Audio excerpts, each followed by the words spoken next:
son estas de bases, es decir, superficiales son aquellas fundaciones que están a una profundidad de aproximadamente 2 metros. Esas son, y las profundas ya son con pilote, donde nos vamos por ahí 10 metros de profundidad. Ya esos son fundaciones profundas.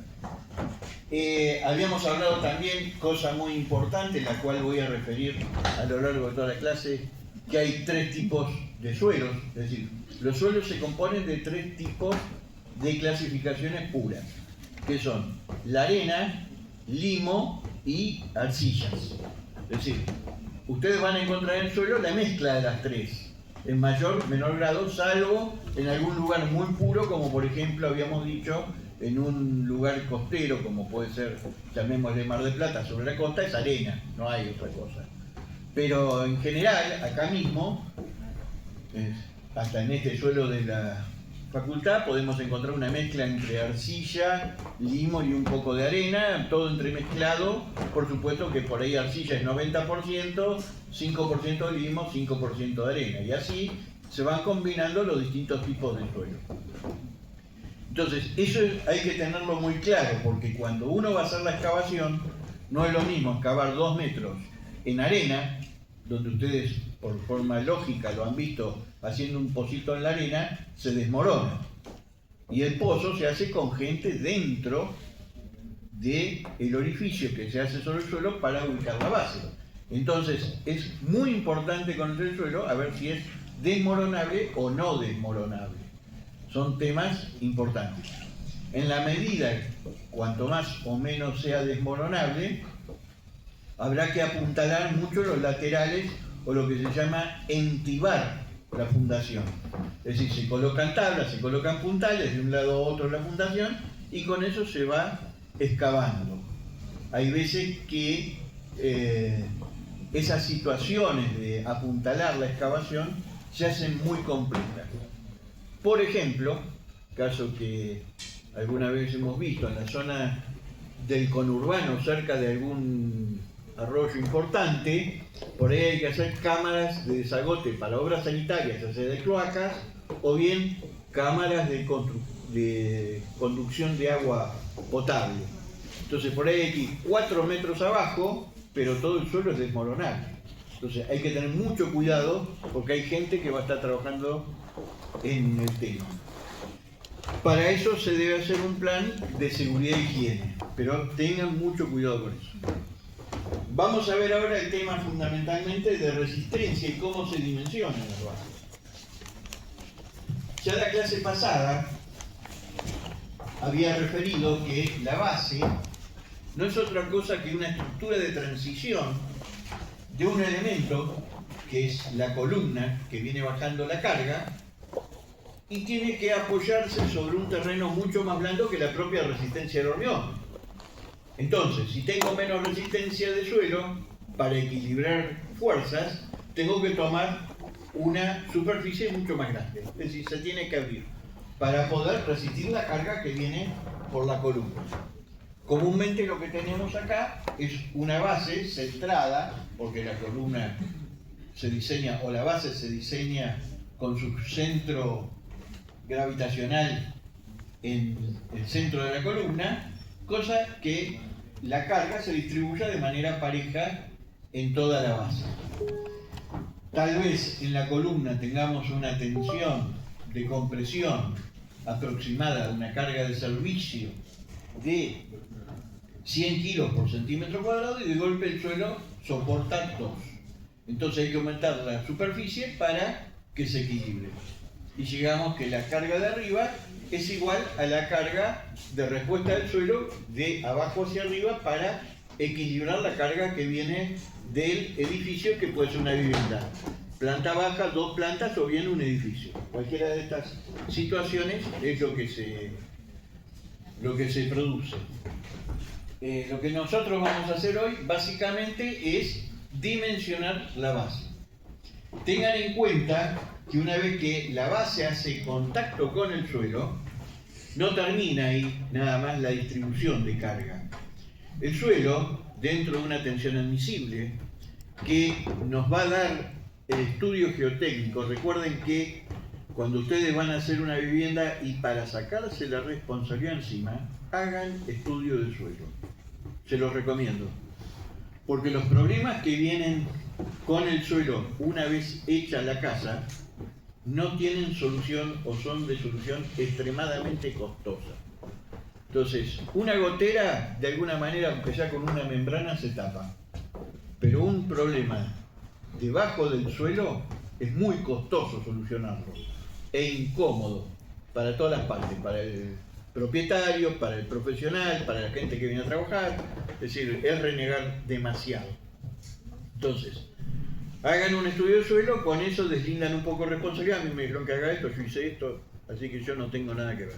Es una buena forma de sacar los problemas. Porque desde hace una temporada, llamémosle unos años, la sociedad se ha puesto muy quisquillosa, tal vez por problemas sociales, pasa por otro lado el tema, pero esas consecuencias después suelen ser grandes juicios. Entonces traten de evitar esas cosas. Una vez que tenemos a una determinada profundidad una tensión admisible del suelo, piensen lo siguiente. Está apoyando sobre un plano con una determinada resistencia que no la estamos superando, o sea que lo va a resistir. Pero a su vez, esa tensión se sigue expandiendo, la superficie de apoyo se expande y la tensión se va reduciendo en la medida que vamos entrando cada vez más en profundidad. O sea, yo puedo apoyar con 2 kilos por centímetro cuadrado a nivel de apoyo de base. Pero si me voy 3 metros más abajo y de alguna manera pudiera medir la tensión, seguramente no tengo esos 2 kilos, por ahí tendría 300 gramos. ¿Por qué? Porque la superficie se proyecta, se va abriendo como un tronco de cono, es decir, la carga esa se va expandiendo. Entonces, al expandirse la carga, reduce la tensión.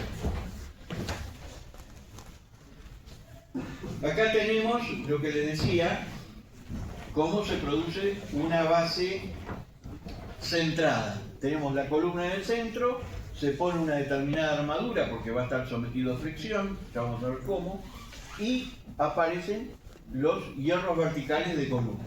De alguna manera hay que hacer la excavación para que después esto se hormigone, y queda el elemento de hormigón armado debajo del nivel de terreno natural. Acá tenemos distintas presentaciones. Fíjense, acá algo importante es no apoyar la armadura sobre el suelo, porque por ahí, por elevación de humedad, empieza a oxidarse los hierros y se empiezan a oxidar y se empiezan a deteriorar todas las armaduras. Entonces lo que se hace es colocar, esto en la jerga de obra se llaman unos ravioles de cemento, son unos bloquecitos de cemento que se hacen previamente, o algunas veces se utiliza la misma baldosa calcárea de vereda que está hecha con cemento. Entonces se coloca en una baldosa y se eleva la armadura, cosa que cuando se vierte el hormigón, ahí queda totalmente aislada la armadura de lo que es el contacto con el suelo. Por supuesto que una vez que se realiza y se termina la base con su tronco, queda el pozo semiabierto. La tierra que nosotros depositamos al lado la tenemos que volcar, compactar para que después no se baje una vez que ya hemos construido encima, y se compacta toda la parte superior. ¿Esto qué implica? Que si nosotros tenemos un espacio muy reducido de trabajo, la tierra me molesta. Yo saqué toda la tierra acá, la puse al costado, mientras hago la base. ¿Pero qué significa? Que acá al costado no puedo hacer otro pozo, otra base. Entonces me tengo que ir corriendo tierra de un lado para otro. Es un tema que hay que ponerle un poco de logística, a ver cómo se va a realizar el desarrollo de las tareas. Bueno, y acá vamos a empezar, hoy sí vamos a empezar con números, que es el cálculo de una base. Van a tener ejemplo de una base centrada y una base excéntrica. ¿En qué consiste? Primero, Vamos a trabajar con hormigón armado, por lo tanto, si vamos a trabajar con hormigón armado, tenemos que considerar las características del material con que vamos a trabajar. Esto ya lo saben un poco de memoria, que son las tensiones características del hormigón y las tensiones de cálculo del hormigón. Es decir, tenemos hormigón H13, H17, H21. Es decir, hoy por hoy la gama que se utiliza, depende de las características de la obra, está entre H17 y H30. Ese es más o menos lo estándar. Es decir, cuesta más o menos lo mismo, o sea que no hay tantos problemas. El 130 ya se está medio dejando de usar, no vamos a decir que sea de mala calidad porque todas las obras que ustedes ven prácticamente están hechas con 130, que pertenecen a 30 años atrás. Y las de 380 y H38 o H47 son obras especiales que dentro de lo que es la Ciudad de La Plata no se utiliza tanto, en Puerto Madero se está utilizando eso. O sea, es cosa que se va incorporando de a poco. En el caso del acero siempre es 4200, no tenemos otra cosa. Y acá empezamos a ver que tenemos otro dato más, que es la tensión de suelo. Vamos a suponer que tenemos una tensión de suelo de 2 kilos. Es una tensión normal de un suelo más o menos resistente, un plano que tiene una determinada resistencia. ¿Se acuerdan que en los estudios de suelo ponían un trípode, iban golpeando, se iban agarrando, en la medida de la cantidad de golpes se determinaba un poco la resistencia del suelo? Alguna vez un suelero prestigioso de acá de La Plata me dijo, y no está muy lejos, para que ya lo tengan anotado, que la resistencia del suelo es más o menos la cantidad de golpes dividido 10. Que eso es más o menos aproximado la resistencia del suelo. O sea, que en la medida que van perforando, ustedes miran el diagrama, donde tienen 20 golpes, sería aproximadamente 2 kilos por centímetro cuadrado. Igual esto lo da en el informe el suelero. Pero si ustedes quieren saber otra profundidad donde no informó, dividan el número de golpes dividido 10 y van a saber, bueno, más o menos está por acá. Para la tensión admisible del hormigón, para la tensión del hormigón que trabajamos, un dato que vamos a usar es la tensión de punzonado. Esta no la habían visto hasta ahora, apareció como nueva. Tensión de punzonado, tau, de 8 kilos por centímetro cuadrado. Esa tensión de punzonado es una tensión de corte, o sea, es una tensión no de compresión ni de tracción, no es ni de compresión ni tracción, es de corte, de corte. ¿Y dónde se da ese corte? Bueno, es más o menos, eso es una pauta que nos indica que la columna no perfora a la base. Vamos a suponer que tenemos una columna de una determinada sección y una base de muy poco espesor. Puede ser que frente a la carga que trae la columna, la perfore y se corte alrededor de la columna, como que se hunda la columna sola, porque me falta altura. Bueno, con este valor se regula eso. Ahora vamos a ver cómo lo aplicamos. Coeficiente de seguridad de la flexión. ¿Se acuerdan que la flexión es 1,75? A lo que es compresión es 2,10, pero estamos en flexión, así que estamos en 1,75 y el peso específico del hormigón 2.400, el mismo de siempre. Vamos a ver los pasos a seguir para el cálculo de una base. Vamos a suponer que tenemos 60 toneladas, vienen por la columna 60 toneladas, tenemos una columna cuadrada de 30 por 30, hasta ahí vamos bien. Entonces empezamos a ver cómo se procede. Es muy simple, es todo metodológico y muy simple. Primero, yo sé la carga que me trae la columna. Lo que no tengo claro cuánto me pesa la base porque todavía no la diseñé.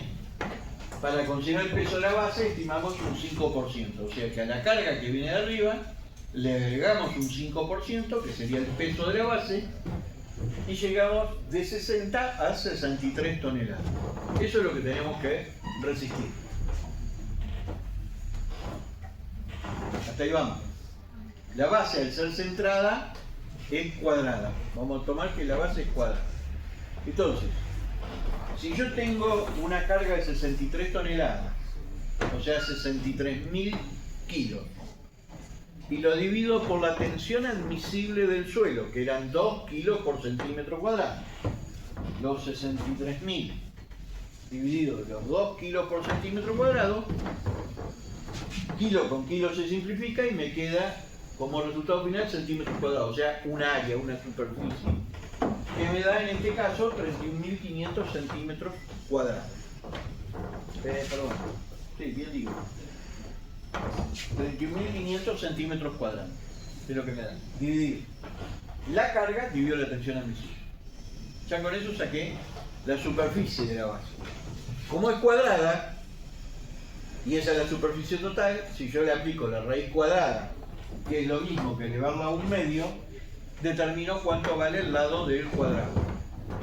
En este caso me da 1,77. ¿Me van siguiendo? Si tienen alguna duda, me detienen y pregunten, ¿eh? No hay ningún problema, paramos y revemos por ahí. Como, si no dicen nada, yo sigo para adelante. Entonces tiene 1,77 centímetros de cada lado. Esa medida no la vamos a llevar ahora.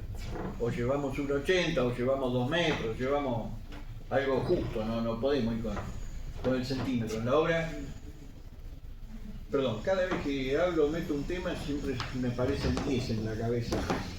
Y esto es típico del arquitecto. El centímetro en la obra no existe.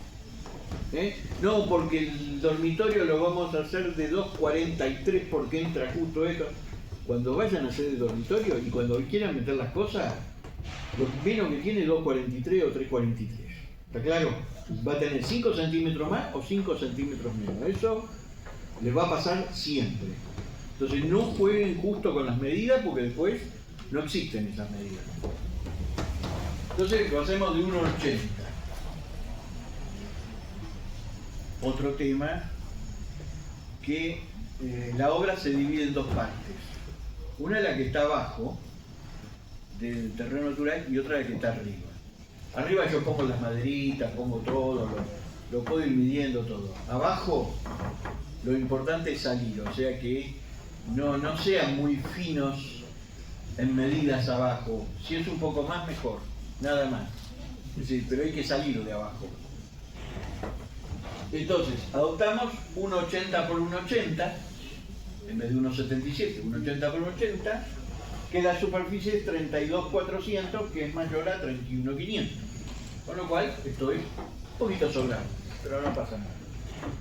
Entonces, la base finalmente tiene 1,80 por 1,80. Ya sacaron. Fíjense qué fácil. Tengo la carga, le sumo un 5% de peso propio, lo divido por la tensión admisible y ya tengo el tamaño de la base.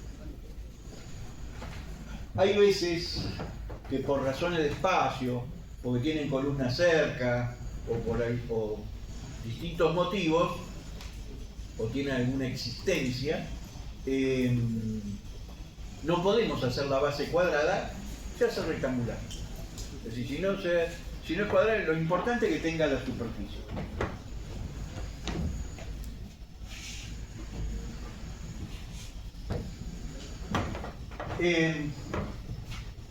Tenemos la base que es de 1,80 por 1,80 y tengo la columna que es de 30 por 30. Lo que nos faltaría es saber la altura de la base. Entonces la altura de la base lo determino con la tensión de punzonado. ¿Por qué? Porque si hago una base muy finita, lo que les decía, de poca altura, lo más probable es que la columna me perfore la base.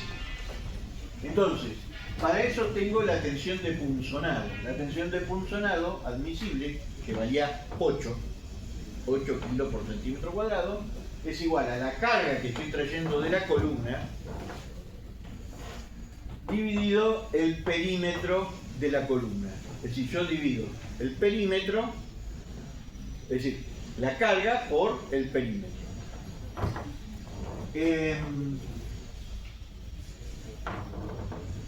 El perímetro por la altura.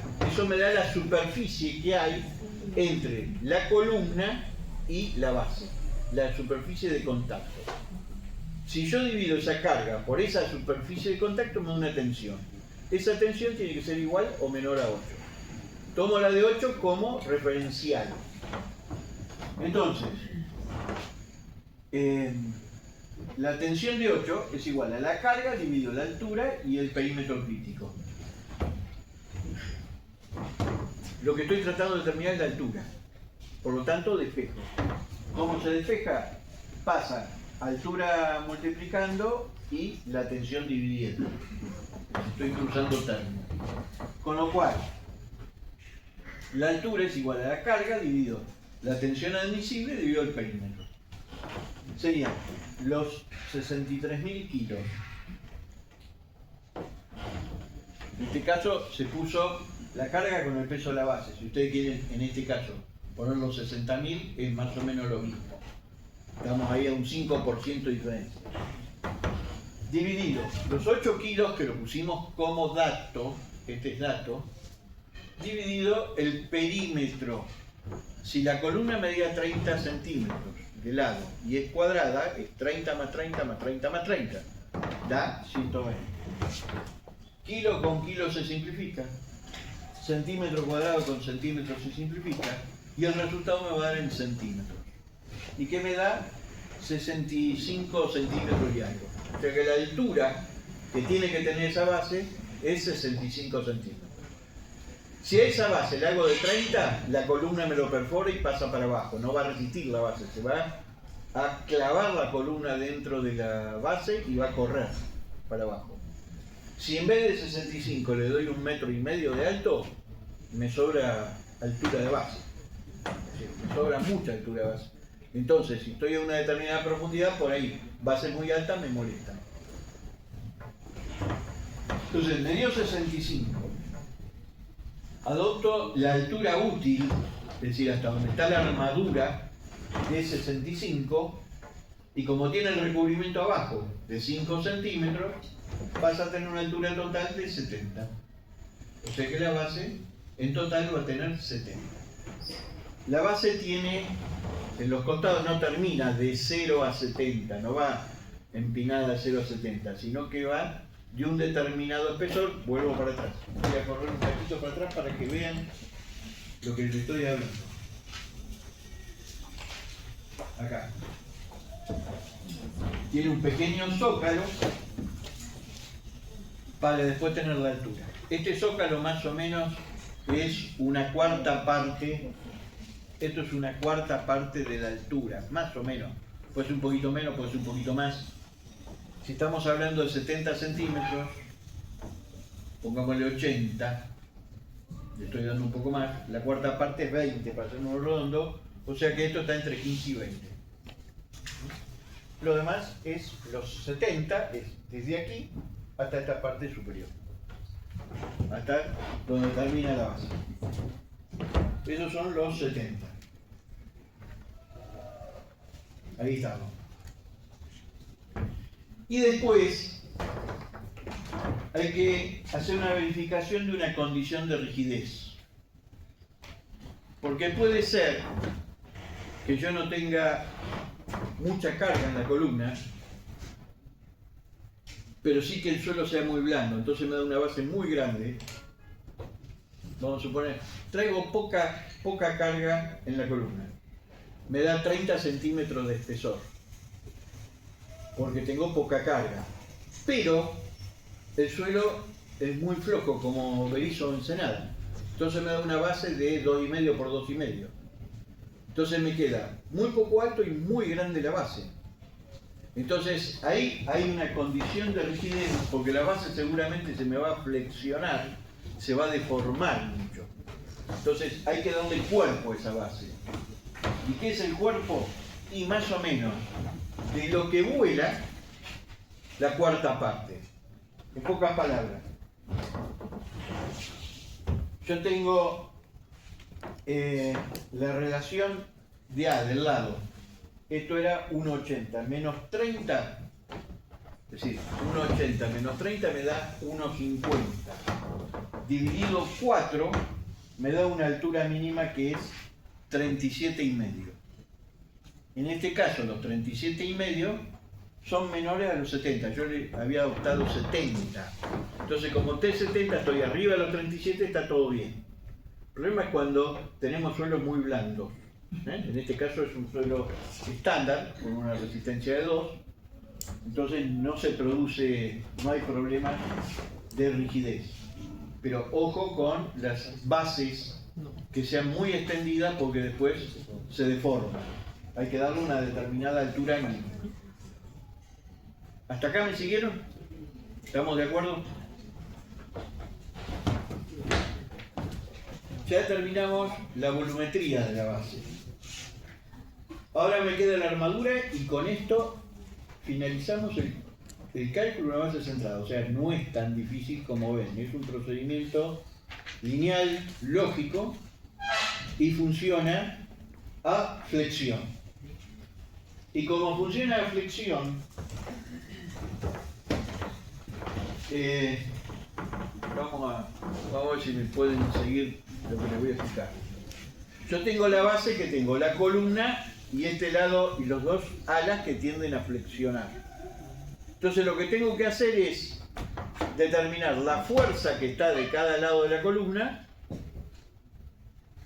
que va a ser la fuerza que está equilibrando la carga de columna, que por su brazo de palanca me va a dar el momento que tiende a hacer girar este lado de la base.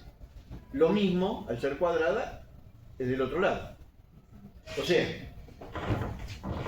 voy a tener que la reacción, la fuerza que se me genera de la mitad de la base para un lado va a ser igual a la tensión de suelo por la superficie de ese lado.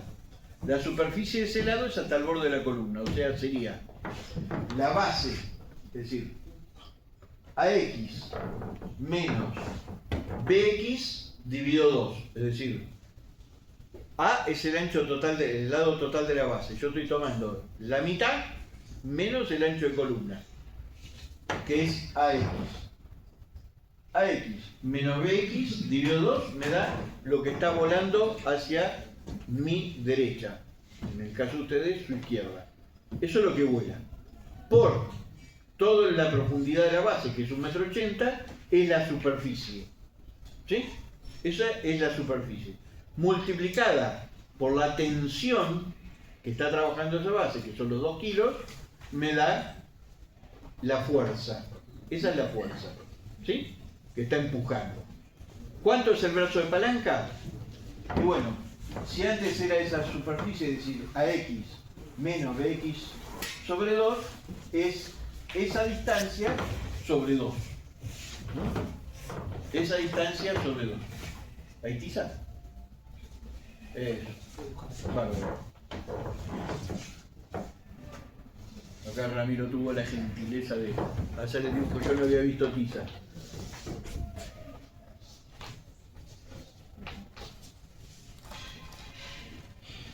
Ahí sí.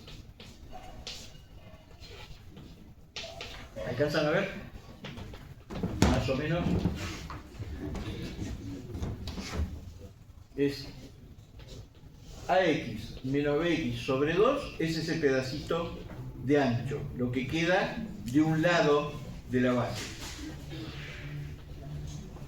Esa es la reacción del suelo, la tensión del suelo, la profundidad es BI y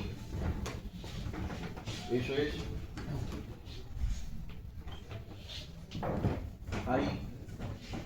Si esta es X, esta es ahí. Y el brazo de palanca es la mitad. La mitad de la distancia.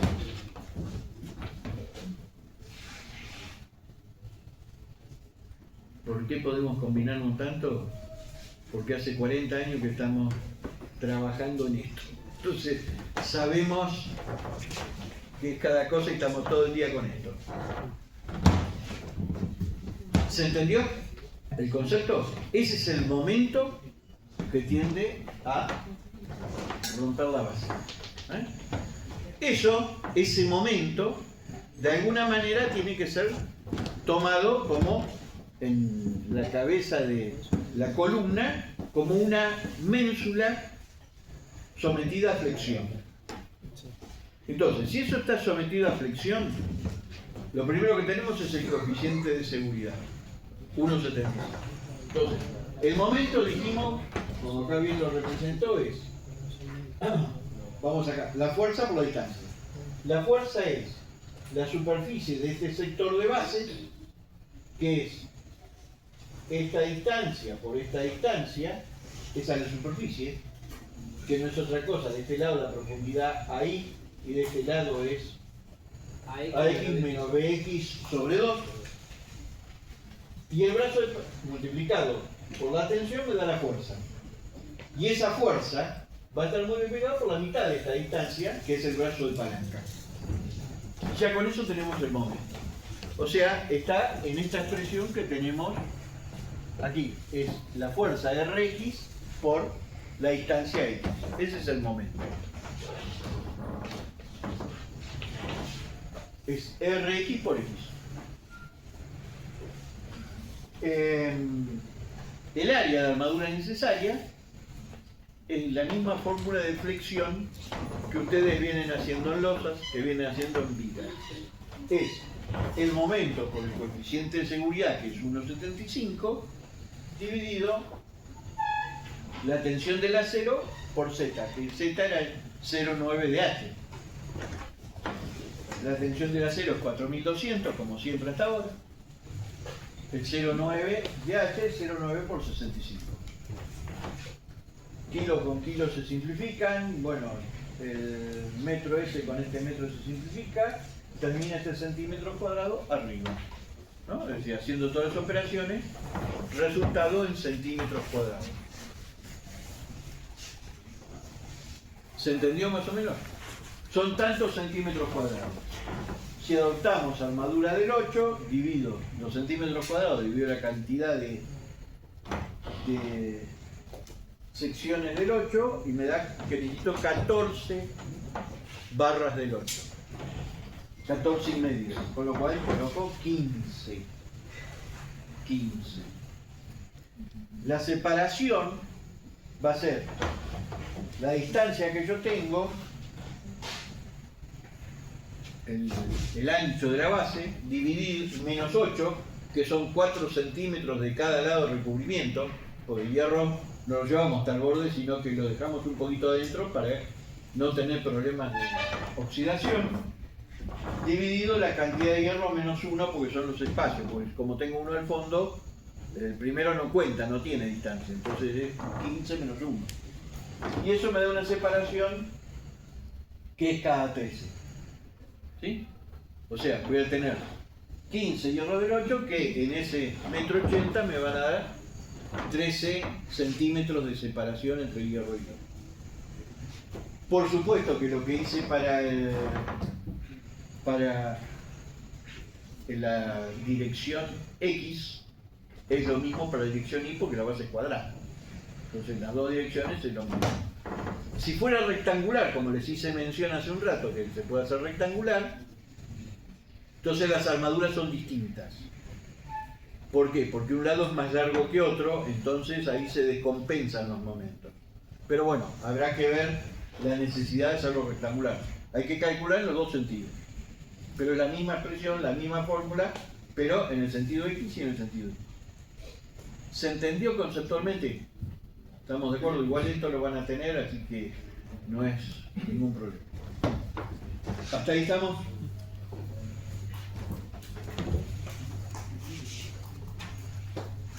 Y ahí es donde se colocan las armaduras. Comúnmente en un plano se representan de esta manera. Son 15 hierros del 8 y 15 hierros del 8, que se ubican, la armadura de columna y las dimensiones de toda la base. De esta manera, la persona que esté ejecutando la base va a tener todos los datos para hacer las cosas bien. Es fundamental que tenga toda esta documentación,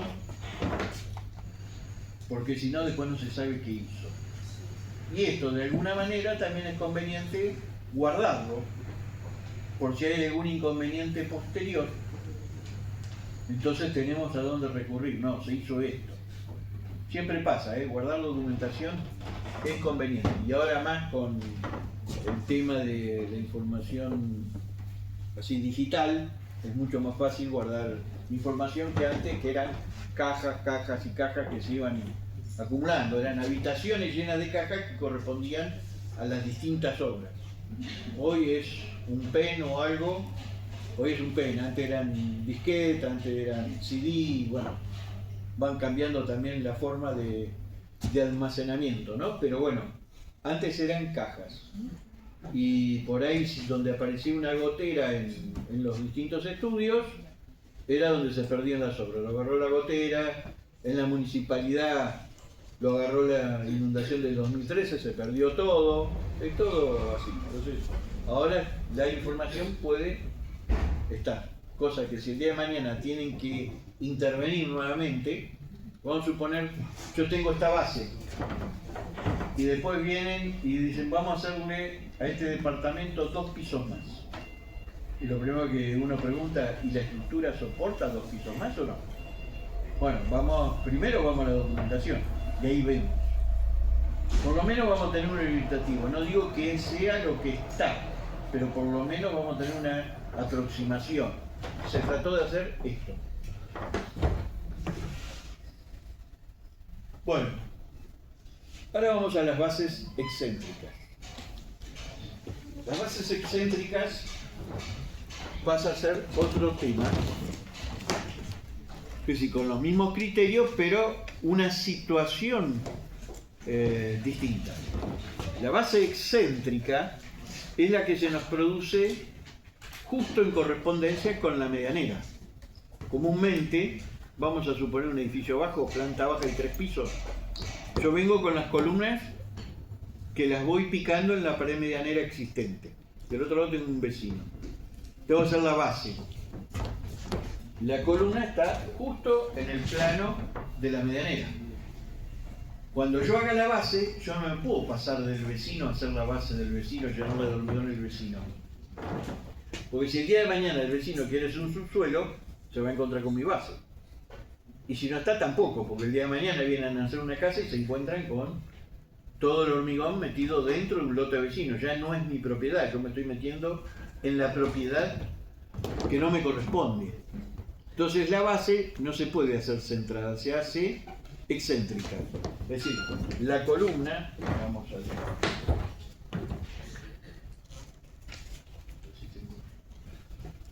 La columna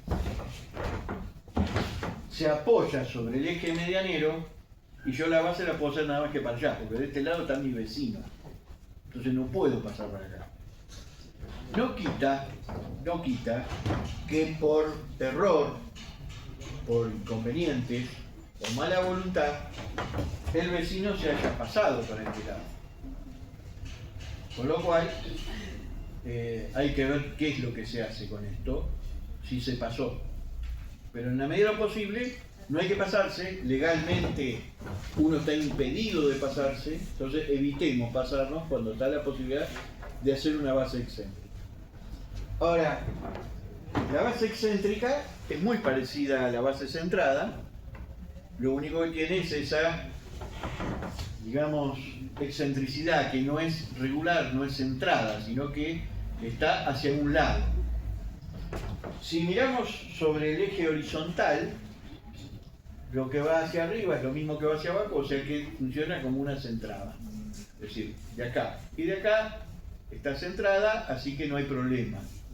Pero en el otro sentido, vuelca mucho para este lado. Es decir, yo voy a tener la resultante de la base en este punto, que es el centro del rectángulo que forman entre el lado A1 y A2, voy a tener un centro acá, cuando el centro de la columna está por ahí, acá, no digo la columna que viene arriba, está bien pegadita a la medianera, bien escondida dentro de la pared medianera para que no genere mocheta, y tengo el centro acá. ¿Sí? Entonces, esto tiende a volcarse como indica ese momento.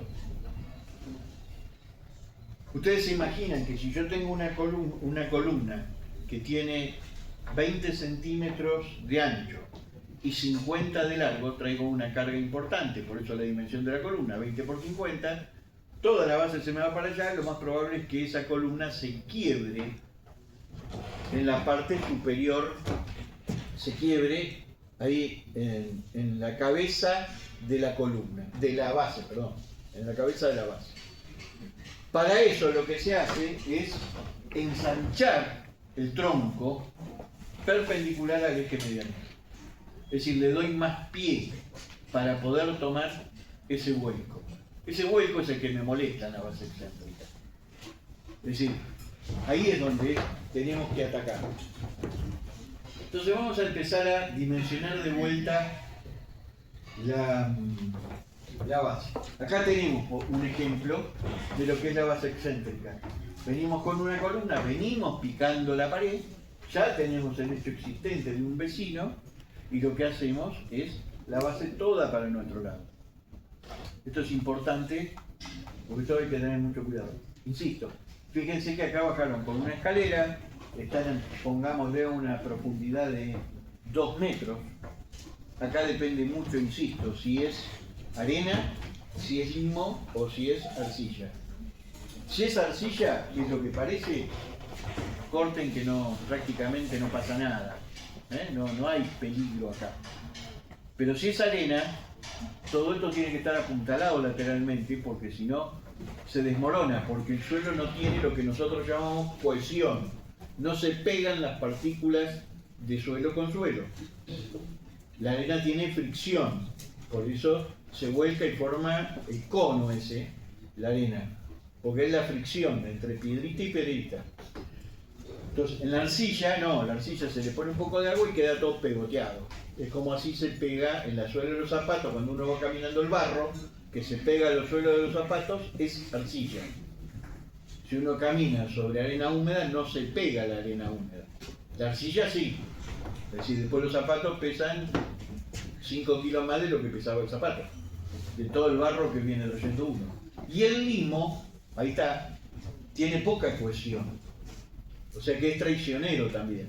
Es decir, la gente que se dedica a excavaciones conoce los suelos y dice, no, esos suelos son traicioneros. Lo quiero apuntalar de tal manera, cuando las excavaciones son grandes e importantes, es decir, hay que tener mucha precaución. Mucha precaución. Entonces, hay que conocer muy bien el suelo, que con el estudio del suelo viene y dice, esto es limo, esto es arcilla, esto es arena. Y si hay que hacer una excavación, dicen cómo hacerla también. En ocasiones, ¿no? En la mayoría de las ocasiones dicen, la excavación hágala de esta manera. Y los edificios, cosa que vamos a ver en las próximas clases, no específicamente esto, sino de manera genérica, pero después tienen que saberlo, en los edificios vamos a suponer que uno tiene un terreno a nivel natural,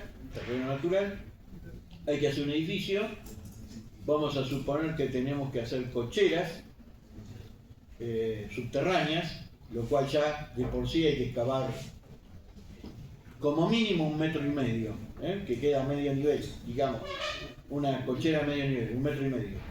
Y supongamos que haya que fundar a 4 metros, la excavación, tenemos 2,5 metros allá abajo. Hay que tener un poco de cuidado porque si no puede haber problemas de desmoronamiento. Y piensen, yo soy muy de, a veces de manifestar las situaciones de obra. Piensen que la responsabilidad es del director de obra el manejo de la gente que está ahí adentro. Y no hay peor cosa que se le accidente a una persona, porque se puede caer una pared, pueden hacer las cosas para miércoles, que haya que tirarla, eso es lo de menos. El tema es el accidente de una persona. Eso no solo que genera una impresión muy grande que no se la van a sacar más en su vida, sino que también les puede traer consecuencias muy importantes. Pero tengan mucho cuidado con eso. Y abajo, como digo yo, es donde están los mayores peligros. Y ya que estamos, les vamos a contar 2 anécdotas de hace tiempo. Uno cuando se pone viejo habla más de lo que enseña, pero por ahí, esquina de 8 y 48. La esquina de 8 y 48 tiene lo que es América 2 en la parte de planta alta. Hoy por hoy abajo venden unos teléfonos, no sé qué marca, pero arriba hay unos estudios de televisión que se hicieron porque querían cerrar América 2, que es de origen en La Plata y está patentado en La Plata y salió de La Plata, pero funciona en Palermo. Entonces le quisieron sacar la licencia por funcionar en otro lado. Entonces América 2, que era de Unequian, quiere justificar su existencia en La Plata. Entonces generaron todos unos estudios en 8 y 48, en el lugar más visible de La Plata, para que no funcione. Pero estaban ahí los estudios. Para hacer eso, que crezca, porque era una edificación vieja, hubo que refundar. Y si ustedes observan, el estudio ocupa varios locales, o sea que había que meterse encima de otras propiedades. Era un trabajo bastante complejo. La primera era agrandar el subsuelo y sacar tierra contra la calle 8. Y era un paredón de tierra como esto, donde una persona estaba picando la tierra y viene el director de obra y pregunta, ese suelo no se cae porque es todo tierra, y el tipo con el pico dándole tranquilo. Y no sé, uno cuando ve la masa de tierra y uno picando abajo, sinceramente lo piensa dos veces. Que sí, que no, que sí, que no. Bueno, vamos a consultar al que hizo el estudio de suelo. Vamos a consultar al estudio de suelo. Y el estudio de suelo, a ver, déjeme ver, analizo, miro toda la documentación que tengo. No, eso arcilla se queda pegado, o sea que no hay ningún problema, córtenlo, que está todo bien. Del otro lado estaba la calle 8, lleno de gente circulando. Si se viene abajo, traemos todos los de calle 8 también. Entonces, conclusión, llegamos, por más que nos dijeron que sí, se terminó la obra acá, echen el hormigón y acá no se pica más nada, porque se nos va a venir la obra abajo. O sea, tengan claro en eso. Y en otra oportunidad, ahí también en la misma obra, había que hacer túneles para hacer bases, para hacer estas cosas, túneles, por túneles, porque se metía por debajo de los locales vecinos. Y directamente eran mineros los tipos, pues hacían los túneles y se metían allá abajo. Y en un momento dice, el que está allá abajo dice que no quiere cavar más porque va a quedar sepultado. Estaba cavando el túnel, abriendo el túnel para otro. Cuando a uno le dicen así, lo mejor que puede decir, manden el hormigón y acá se acabó la obra. Como queda, queda. ¿Está? O sea, cuando están abajo de la tierra, tengan muchísimo cuidado, porque son los peores accidentes. Entonces, tengan mucho cuidado. Acá tenemos, ven lo que les decía, tenemos el plano bien pegada a la medianera y sale la base para el otro lado. En esa sucede lo mismo, tenemos los ravioles ahí puestos para separar la armadura. Y acá empezamos con el cálculo de una base excéntrica. El procedimiento es el mismo, nada más que se nos cambia la forma. Pero al cambiarse la forma trae bastantes consecuencias estructurales y ahora lo vamos a ver. Vamos a suponer ahora que tenemos una carga de 90 toneladas que traemos por la medianera. La columna es de 40 por 30. De 40 por 30. Entonces empezamos de la misma manera. Análisis de carga. Teníamos las 90 toneladas, vamos a sumarle el peso a la base, 5%. 5% me lleva a 94,5. Ya tengo la columna y base. Necesito calcular la superficie. La superficie de la base va a ser la carga dividido la tensión admisible del suelo, que es de 2 kilos por centímetro cuadrado. Estamos en el mismo tipo de suelo. O sea, 94,5 dividido 2,5 me da tantos centímetros cuadrados. Esa es la superficie que tengo que tener de base.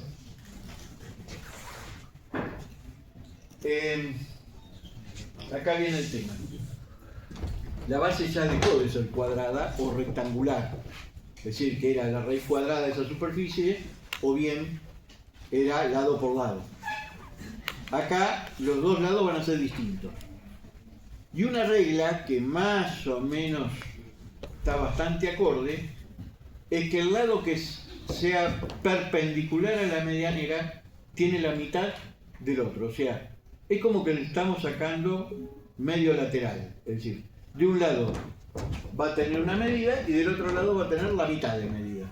Con eso más o menos sale una base equilibrada, aproximadamente equilibrada como base excéntrica. Entonces, para sacar el lado corto, tengo que dividir la superficie por 2 y aplicar la raíz cuadrada. Es decir, eso me da un número, en este caso 154, que me da, adopto 160, y para llegar a esa superficie tomo el doble de el otro lado. O sea, dijimos que teníamos, vamos a suponer que esta es la planta de la base, esto pasa a ser 160 y esto pasa a ser 320. O sea, de la columna está allá arriba. De la columna para acá tomo 160. Y de la columna para cada lado también tomo 160, lo cual me queda 160 así y 320 en el otro sentido. Es una base que queda rectangular, con una relación de lados de 2. Así más o menos se proyectan en cuanto a forma las bases excéntricas. Es decir, toda la carga le subo un 5% por el peso propio de la base, lo divido por la tensión admisible del suelo, me da una superficie. En el caso de base excéntrica, la relación de lados es 1-2. Sáquenlo como ustedes gusten, es decir, pero un lado que sea el doble de otro. Por supuesto que el lado corto va a ser el perpendicular a la medianera, para que no se aleje tanto. Porque el problema es cuando se aleja demasiado de la columna.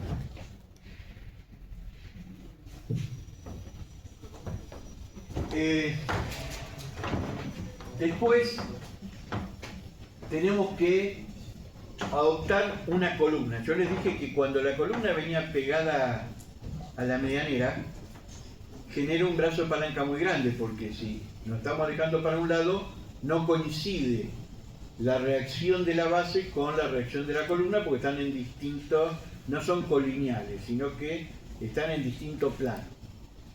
Para tratar de acercar eso se agranda el tronco de columna se agranda. ¿A cuánto? Aproximadamente 0,4 de la base. Si la base tenía 1,60, estos son aproximados, puede ser 0,5, puede ser 0,3, depende el diseño, pero más o menos con un 0,4 estamos dentro de lo. Si nosotros teníamos 1,60 que se separaba de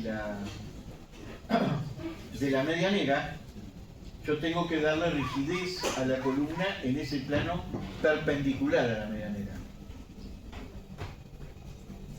Para que ustedes tengan idea y desde el punto de vista de otro tipo de estructura, el cuerpo humano tiene bases excéntricas, es decir, los pies van hacia adelante. Entonces hay una excentricidad entre el centro, o la planta del pie, y lo que es la pierna. La pierna está detrás y el pie está adelante. O sea, eso es el mismo funcionamiento que una base excéntrica. Entonces, es importante que ese momento lo pueda tomar la columna. Por eso se le da 0,4, se le da más rigidez. 0,4 de 1,60 es más o menos 65 centímetros. O sea que lo que antes la columna tenía 40 centímetros, la pasamos de la tierra para abajo a 65. Se agranda. Para que el momento, le estoy achicando distancia, al agrandar la columna le estoy restando distancia, disminuyo el momento y además tengo más sección para resistir. Las dos cosas.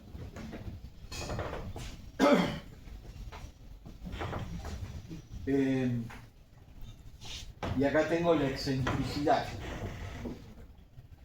La excentricidad es de la mitad de la base a la mitad de la columna. La base mide 1,60, la columna mide 65, de mitad a mitad me queda que la excentricidad entre la reacción del suelo y la carga de la columna serían 47 centímetros y medio. ¿Hasta ahí estamos? Bueno, otra cosa que tenemos que determinar es la altura de la base. ¿Se acuerdan? Para que la columna no perfore la base. Se tenían que dar dos condiciones, una de rigidez y otra de punzonado.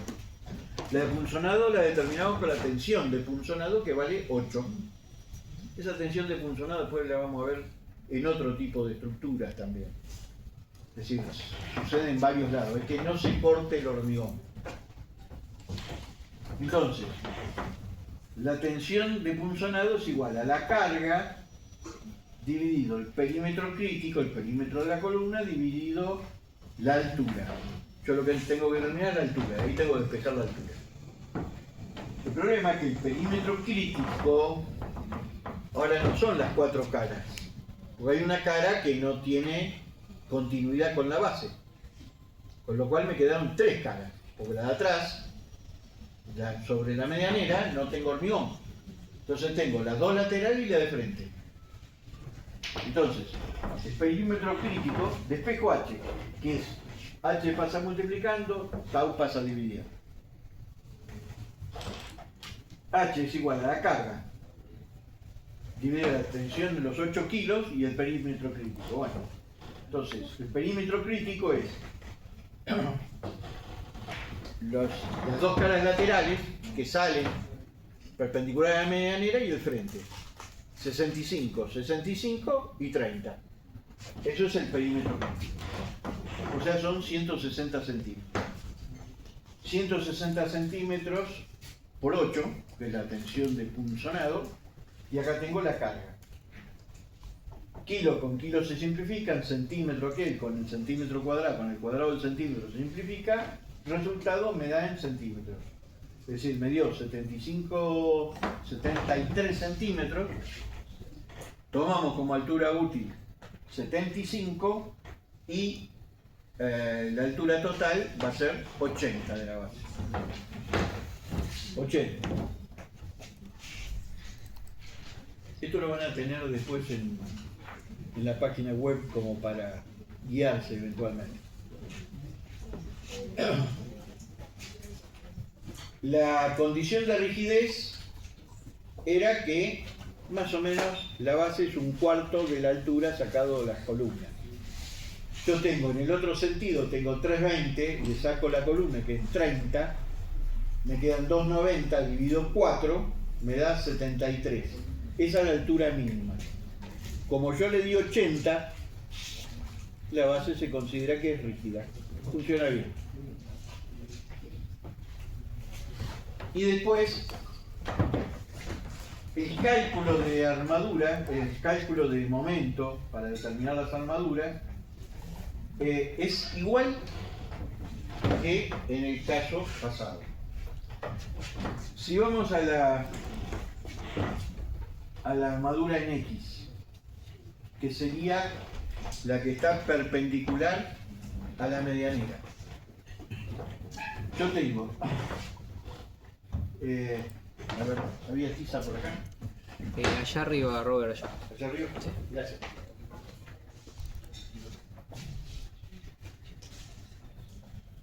Vamos a trabajar.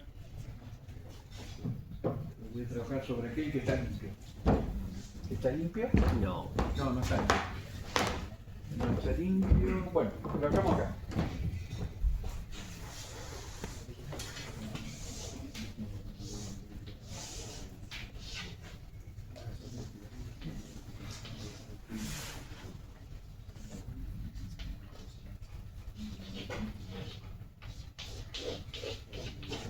Esta es la medianera. Esta es la medianera. La base excéntrica sale para allá, esto es 1,60, esto es 3,20. La relación de lados es 2. El tronco hay que agrandarlo en este sentido. Y lo que tengo que sacar es, esta es la superficie que tiende a flexionar. esta superficie que es igual a los 160 menos los 65. O sea, me quedan 95. Por 320 me da esta superficie. Esta superficie, por la tensión de 2 kilos por centímetro cuadrado, me da la fuerza que tendré por aquí. Esa es la fuerza. Y el brazo de palanca es esta distancia, que era desde la mitad de la base hasta la mitad de la columna. Entonces, esto eran los 47,5 que sacamos recién, no sé de dónde. A ver. X, los 42,5. Estos son 42,5. Desde la mitad de la columna hasta la mitad de la base. 42,5. Y la fuerza no es otra cosa que 160 menos 65, que son los 95, por 320 por la tensión de 2 kilos por centímetro cuadrado. O sea que la fuerza es 160 menos 65 por los 320 por los 2 kilos me da tantas cargas. 60.000 kilos. El brazo de palanca era de la mitad del lado de la base a la mitad del lado de la columna. 42 centímetros. Multiplico la fuerza por la excentricidad y me da el momento. O sea, 60.800 por 0,42 me da 25.000 y pico. Entonces los números no voy a entrar en detalle. ¿Cómo determino la armadura? En X, a flexión. El momento por el coeficiente de seguridad dividido la tensión de rotura del acero dividido el brazo de palanca 0,9 de H.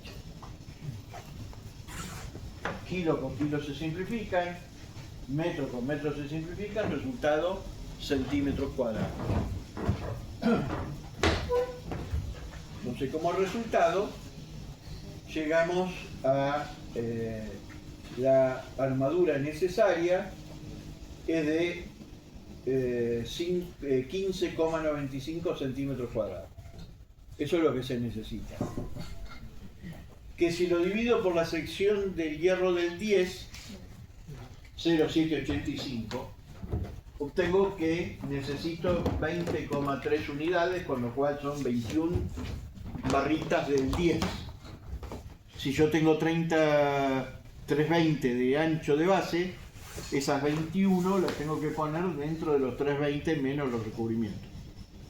Entonces hay que sacar la cuenta. Bueno, si tengo 320 y tengo 21, divido 320, divido 21, me da tantos espacios. Si tengo tantos espacios, va un hierro más uno más. Saquemos el recubrimiento, ya entramos más detalles, pero groseramente sería los 320 dividido los 21 hierros. Y más o menos lo tienen aproximado. Después hay que poner el recubrimiento, después va uno más. Recuerden siempre que hay uno que no cuenta. Bueno, y en la dirección Y no voy a perder tiempo, es el mismo procedimiento, estamos repitiendo lo que vimos en base central y excéntrica. Me interesa entrar ahora a un detalle que es acá, donde tenemos el tema.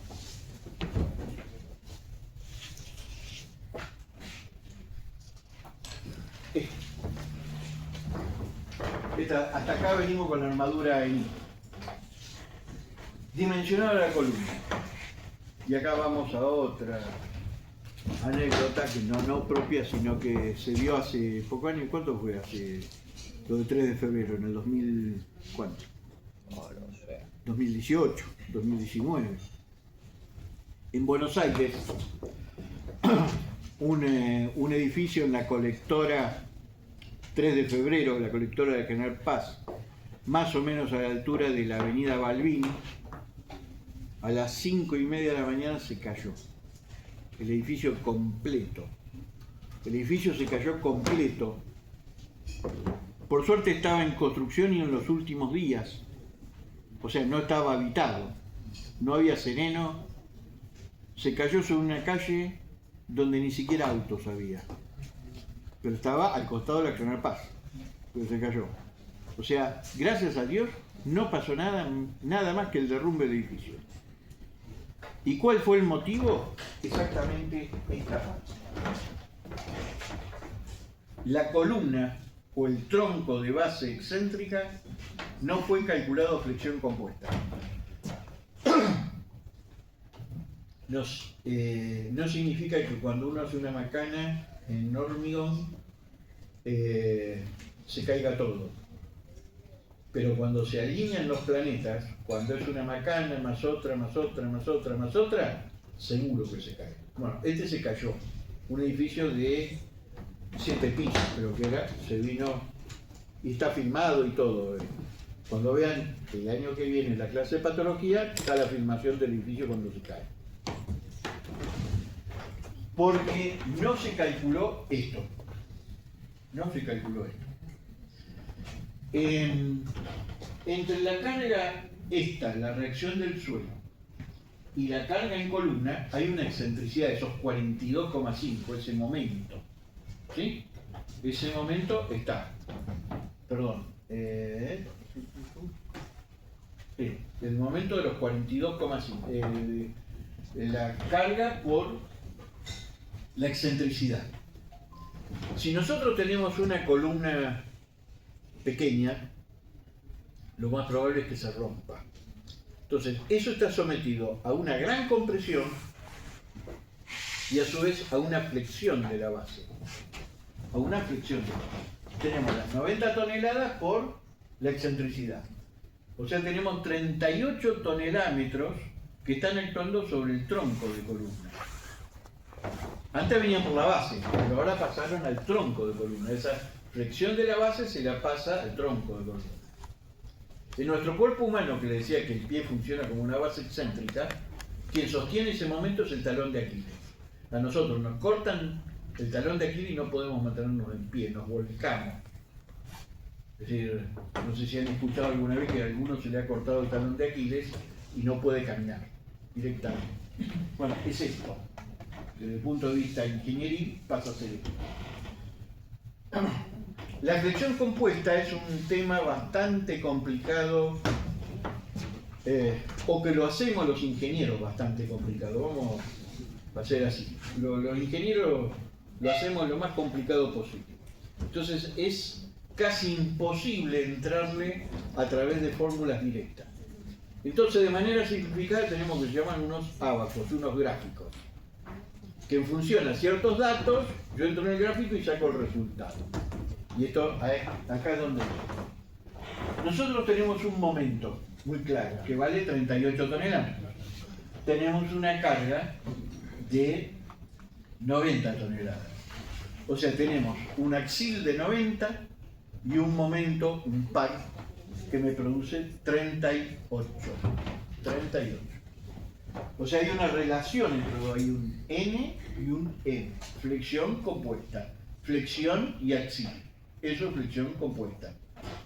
Flexión compuesta es flexión y un axil. Puede ser de tracción o de compresión, comúnmente son de compresión. Todas las columnas de los edificios, estoy hablando de los edificios en altura, deben ser analizadas a flexión compuesta por el peso gravitatorio que tienen, más la acción del viento que los inclina, entonces los tiende a volcar. Entonces en todas las columnas hay flexión compuesta. En lo que hace una vivienda no es necesario, estamos en una escala baja, eso más o menos se disipa. Pero en las bases excéntricas sí tenemos la flexión compuesta. Para eso entramos en un gráfico, y el gráfico tiene doble entrada, una entrada sobre ordenadas y sobre abscisas, que se los muestro acá. El gráfico es este. Yo entro con este valor y entro con este valor y caigo en una curva. La curva me va a dar la armadura. La curva me va a dar la armadura. Ahora, ¿cómo se entra? Acá hay lo que se llama un NU. Este NU depende de la carga y la relación con la sección. Es decir, en pocas palabras, es una relación entre la carga y la resistencia de la sección a compresión. Es decir, ahora vamos a ver cómo, bueno, el NU se saca con ese valor de la carga mayorada dividido la sección, dividido la tensión del hormigón.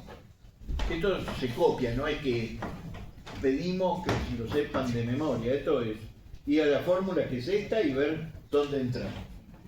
En función al dato que tengo, ya vamos a ver dónde entramos. El caso que nosotros tenemos es este violeta, digamos, pero se entra con este valor y se entra con la relación entre la excentricidad y la dimensión de la sección, y h, entre la excentricidad y L, que da este otro valor. Donde se cortan esos dos valores, me define una curva. Fíjense lo siguiente, conceptualmente. Esto depende de la carga. Cuando hay mucha carga, mucha compresión, el gráfico se me va para arriba, porque tengo mucha compresión. Entonces tengo una compresión dominante. Y a la compresión dominante le pone un coeficiente de seguridad que es 2,1, el que nosotros veníamos usando. Es decir, para compresión es 2,1. Ahora, en nuestro caso, van a ver, ahora vamos a sacar los números, teníamos muy baja compresión. El diagrama se nos vino abajo. Entonces hay una flexión predominante. Como hay flexión predominante, el coeficiente de seguridad que está indicado allá es 1,75, porque tenemos flexión dominante. Entonces acá, depende de dónde caigamos en el gráfico, el coeficiente de seguridad es distinto. Por eso digo, se empieza a complicar bastante. No es ni 2,1 ni 1,75, depende de dónde estemos, va para un lado o para otro. Pero bueno, vamos al ejemplo nuestro, donde vamos a obtener los valores para entrar en este gráfico. Para acá. Yo tengo que determinar NU, que lo tiene el grafiquito ahí, que es igual a la carga por el coeficiente de seguridad, dividido la sección de la columna, B por D, dividido la tensión de cálculo del hormigón. Esto me da un valor de 0,58. ¿Sí? 0,58. Y las abscisas es la excentricidad dividido D, que es la altura de del tronco. Es esta distancia, la perpendicular al eje mediano. Que en este caso da 0,65. Entonces creo que lo tomemos. A ver qué dice. Y acá teníamos, no, está bien, 0,58, el NU 0,58 según este gráfico, o sea, tiro está horizontal, y acá el 0,65. Y termino, primero estoy en un coeficiente de seguridad de 1,75. Y después termino en una curva que dice más o menos 0,3. ¿Sí? 0,3, 0,32, por ahí. Y si me fijo en el gráfico, ¿dónde está la armadura? Allá. Para secciones sometidas a flexión compuesta, hay una parte de la columna que va a estar traccionada y otra que va a estar comprimida. Una parte traccionada y una comprimida. Los ingenieros hacemos o colocamos la armadura de manera simétrica. O sea, si ponemos 4 de un lado, ponemos 4 del otro, aunque no se necesiten 4 de los dos lados. ¿Por qué? Porque toda esa información después la pasamos a otra persona y esa persona se la pasa a otra persona y es un teléfono descompuesto que si le ponemos 4 de la derecha y 2 de la izquierda, lo más probable es que lo pongan al revés. Entonces pongamos 4 y 4 y no le puede errar. Entonces se trabaja con armadura simétrica, que algo ayuda también para los cálculos, pero lo real es no cometer errores en obra, fundamentalmente. Entonces la armadura, como dice allá arriba, es igual al producto de esta curva, que es el 0,30 por B por D. Es eso. Entonces, perdón. Multiplico, mido 0,28 por la relación de tensiones, 0,32 por B por D me da F1 y F2, la armadura de un lado y la armadura de otro, 20,87 centímetros cuadrados. Esos 20,87 equivalen a 7 hierros del 20. Fíjense cómo la armadura de parrilla que le llamamos nosotros de la base era hierro del 8 y era hierro del 10. Mientras que la columna, debido a esa flexión compuesta y habiendo agrandado la columna, tiene 7 hierros del 20 de cara a cara. O sea, pasamos a hierros importantes. Esa armadura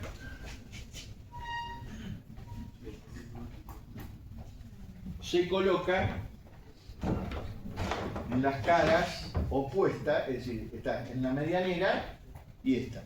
Esta va a estar comprimida y esta parte de atrás es el famoso talón de Aquiles que va a estar traccionada. Cuando es muy grande la columna hay que colocar un hierro en el medio y hay que ir reforzando las caras. Y piensen que después, cuando sale la columna arriba, la columna va a tomar tal vez esa dimensión. Y los hierros de arriba hay que agarrarlos con algo. O sea que acá, también en el medio, por ahí hay que poner hierro, para que después se empalmen con los que vienen de arriba. Acá está la armadura en un sentido y la armadura en otro sentido.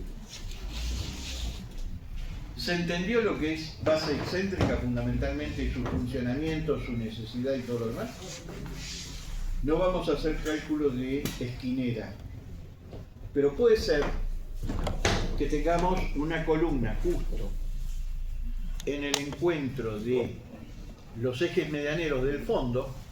Vamos a suponer que este es el lote, aquella es la línea municipal, de acá tengo un vecino, de allá tengo otro vecino, pero de atrás tengo otro vecino. Entonces no solo que va a ser excéntrica en un sentido, sino que va a ser excéntrica en otro también. Entonces ya ahí pasamos no solo a una doble excentricidad, sino que la columna o el tronco pasa a tener lo que se llama no flexión compuesta, sino flexión oblicua, que es lo peor que puede pasar en hormigón. Entonces ahí es donde se hacen los troncos que salen de las esquinas, son troncos grandes. Si la base es de 1 por 1, la columna va a ser, aunque no tenga carga, va a ser de 50 por 50. ¿Por qué? Porque tiene excentricidad en los dos sentidos. ¿Entiende? Eso sucede siempre. Otra cosa que faltaba decir. La flexión que nos hace flexionar el tronco, esa columna, a algún lado tiene que ir. O se propaga para arriba hasta tomar con la primer planta, con lo cual nos conduce a trasladar la sección de hormigón hasta arriba, grande, o bien tiene que haber una viga tensor de frente. Entonces hay lo que se llaman tensores, que son vigas que se colocan para tomar la flexión, para que la columna no se vaya para atrás, se le pone como una rienda a nivel de terreno natural para abajo, queda enterrado. Pero aparecen tensores para que esto no se vuelque. ¿Está entendido? Bueno, y vamos a unas imágenes más referidas a fundación, donde se vuelve a ver lo que les decía. Ahí tenemos una base centrada y una base excéntrica. Repetimos un poco de lo que comentamos en la clase. Acá tenemos un replanteo de bases. Fíjense que las bases, comúnmente los troncos, conviene hacerlos más grandes que la columna que sigue arriba. Ahora, ¿por qué más grande? Porque se está trabajando en la nada. Es decir, no hay ningún punto de referencia. Si bien hay un eje de replanteo, si bien se tiran los hilos con tanza, como se ve acá, acá se ven los hilos, ¿dónde va? Trabajar dentro de un pozo y salir de donde no hay nada, a veces es difícil. Y es muy común que se corra 10 centímetros, 5 centímetros, alguna medida. porque estamos trabajando en la nada todavía. Entonces, conviene hacer el tronco un poquito más grande, por si hay algún error de obra, que después lo puedo corregir, corro un poquito para acá, corro un poquito, pero si tengo el hormigón para apoyar no hay ningún problema. No es lo mismo, no estoy hablando que si la base viene acá y me la hagan acá, que a veces sucede. Uy, se equivocaron, que esto, que el otro, bueno, hay que hacer la base donde corresponde, porque después no coincide con el proyecto. Entonces, esas consideraciones hay que tomar. Esto es un poco lo que les decía, es muy importante el replanteo de bases, porque no tenemos nada de donde agarrarnos ahí.